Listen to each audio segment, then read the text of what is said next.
կնում եմ նույնիսկ խորհուրդ բառը հայաստանյան իշխանությունների կողմից չի հնչել։ Այսօր այդ նույն իշխանությունների քաղաքական համակիրները Երևանում նրանք ովքեր սատարեցին եւ ողջունեցին այդ իշխանափոխությունը ձեզ են մեղադրում, որ այդ ինչ եղավ հիմա Արցախում։ Նախ ես շատ կասկածում եմ, որ դրանք այտենց իրար հետ այտենց փոխկապված են, որովհետեւ եթե փոխկապված են, ապա արտաքին ուժերի ազդեցության տակ լինելու մասով, որովհետեւ դրանք այն ինչ որ կատարվում է այսօր Երևանի փողոցներում, դա արտաքին ուժերի կողմից հրահրվող մեծ սատարում ունեցող մի գործընթաց է, որին որ մեր համակարգացիները իրենց պատասխանը տվել են եւ արդեն 3-4 օրն է մաքսիմում այնտեղ մի 5000 մեր համակարգացիներից են գնում եւ սատարում եւ ես իրենց հարգանքով եմ մոտենում եւ ուզում եմ առիթը օգտագործելով խնդրել իրենց չդառնալ երրորդ որևիցե ուժի, երրորդ որևիցե երկրի գործընթացի մասնակից, այդ գործընթացը ոչ մի կապ չունի Հայաստանի Հանրապետության հետ, Հայաստանի Հանրապետության շահերի հետ եւ որևիցե տեղ չի տանում եւ որևիցե առաջարկ չունի։ Առաջարկ չունի այդ միակ առաջարկը Հայաստանում իշխանափոխություն անելն է։ Առաջարկ այսօր հնչել է նաեւ ճանապարհային քարտեզ։ Առաջարկ քայլ առաջին դուրս են գալիս Պրահյան գործընթացից։ Հետո բա։ Հետո վերականգնում ենք հարաբերությունները Ռուսաստանի եւ Իրանի հետ։ Եվ քայլ երրորդ հզորացնում ենք բանակը։ Խնդրեմ ձեզ ճանապարհային ընդդիմության ճանապարհային Դե բանակը հզորացնելու մասին չպետք է խոսեն այն մարդիկ, ովքեր այդ բանակը թալանել են եւ տներ եւ չգիտեմ բազմահարկ շենքեր եւ հյուրանոցներ կառուցել, կարծում եմ այդ մասով առնվազն ծիծաղելի է։ Ինչ վերաբերում է Ռուսաստանին, նաիվ է մտածել, որ այն ինչ որ տեղի է ունենում կապված է այս կամ այն իշխանության հետ։ Այս ամենը կապված է այն process-ի հետ, որը տեղի է ունենում Ուկրաինայում, այն process-ի հետ, որը տեղի է ունենում աշխարհում, որովհետև Ռուսաստանը, տեսեք,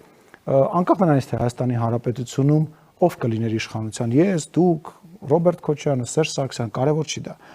Այս process-ը լինելու էր, 2020 թվականի պատերազմը լինելու էր, որովհետև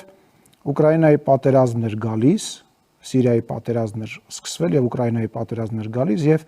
պետք էին տնտեսական ճանապարհներ եւ այդ տնտեսական ճանապարհները պետք են հիմա։ Տեսեք, Ռուսաստանի պես մեծ երկիր դուք պատկերացրեք,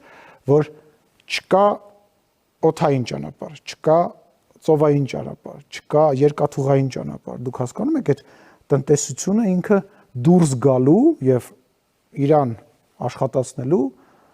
խնդիր ունի եւ այդ աշխատացնելու խնդիրը այն ճանապարհն է, որը որ Ռուսաստանը կմիացնի Թուրքիային։ Վրաստանի միջոցով դա անելը շատ դժվար է կամ գրեթե անհնար է, կամ առնվազն քիչ է։ Եվ դրա համար պետք է այլ ճանապարհներ եւ կապ չունի այդտեղ, որ ով իշխանություն կլինի։ Կա շահեր եւ այդ շահը ասում է, որ պետք է լինի ճանապարհ։ Պարոն, նույնիսկ այդ պարագայում ենթադրենք ձեր վերլուծությունը 1/1 ճիշտ է։ Արդյոք ճիշտ էր այդ ճանապարհին հակադրվել Ռուսաստանին, թե ճիշտ էր փորձել նվազեցնել հնարավոր ռիսկերը, որոնք ըստ ձեր վերլուծության ակնհայտ էր, որ աճելու են, որովհետև Թուրքիան եւ Ադրբեջանը դրա համար գին էին ուզելու։ Շնորհակալ եմ հարցի համար, շատ լավ հարց եք։ Դուք ձեզ մեղադրում են, որ դուք գնացիք այդ ռիսկերը խորացնելու, այլ ոչ թե այդ ռիսկերը նվազեցնելու ճանապարհ։ Շատ լավ հարց եք տալիս, բայց եկեք տեսնենք ինչ է արել այսօրվա իշխանությունը 2018 թվականից հետո։ Մենք եկանք ժողովրդական ալիքի վրա եւ իշխանափոխությունը ժողովրդավար հեղափոխություն էր եւ առաջի բանը որ մեզ հարցնում են արդյոք մենք ODKB-ից դուրս են գալու արդյոք ռազմավար գունավոր հեղափոխությունը եւ ման էին գալիս տարբեր տեղից տենց է ոչ մի բան չգտան որտեվ դա հայկական էր եւ հաջորդ քայլով մենք միակ երկիրն էինք որը որ Ռուսաստանի Դաշնության հետ համաձայնեցինք ի հեճուկս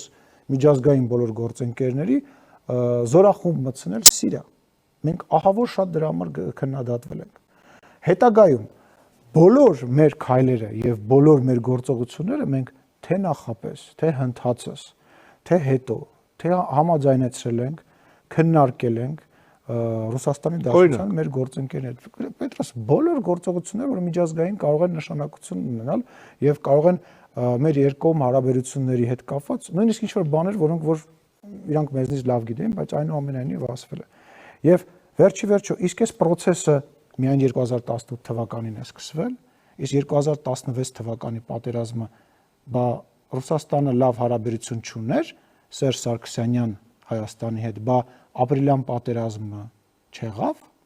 բա ինչի չպաշտպանեցին ռուսները իրենց դաշնակցին։ Հետագայում 2020 հիմա մեզ մեղադրում են, դուք ասացիք, դուք մատնանշեցիք Պրահյան գործընթացը, ճիշտ է։ Ասում են դուրս գալ։ Բա լավ, ռուսներն էլ են դա ասում։ Բա լավ,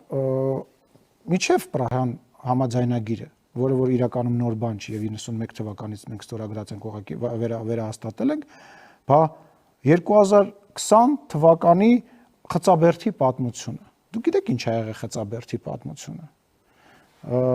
Այն քարտեզը նույնիսկ համացանցում, եթե փնտրեք, կարելի է գտնել։ Երբ որ նոյեմբերի 9-ի հայտարարությունը կնքվեց, ասենց երկար մի կտոր կար Խծաբերդը, եւ որ զորքերը կանգնեցին այնտեղ, որտեղ որ պետք է կանգնեն։